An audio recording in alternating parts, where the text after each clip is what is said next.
Eating at work. A third category of eating that we could consider is what we eat when we're at work. And again, we could look at some changes that we could make to that, relatively easy, that again will allow us to go in the direction that we want to go in, whatever that looks like. And for many, eating at work changes will involve perhaps a little bit of planning ahead. So often when we get to hungry o'clock at lunchtime at work, the easiest, cheapest, most convenient option is perhaps something that isn't going to help us tick the boxes of the average that we want to create.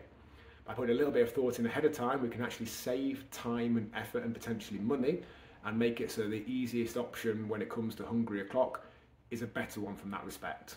So rather than getting to lunchtime and popping out to the local sandwich shop, garage forecourt, staff canteen, whatever it may be, we can just plan ahead, order something on a Sunday night, so we've got 5 things ready for the week, and that requires less time and effort.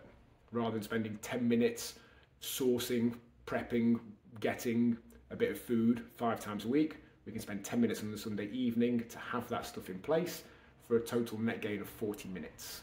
It doesn't have to be more time and effort, it perhaps just has to be a bit more time and effort ahead of time, but less overall.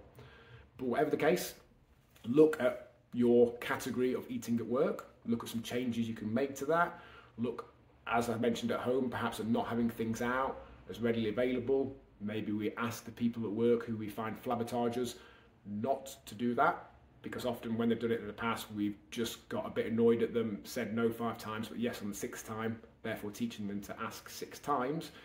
If we ask them nicely not to do it and are consistent with our response to that, chances are they will change what they do. But ultimately, whatever the eating at work situation is, it might be looking at that category of consumption and making some relatively easy changes to that is your biggest win.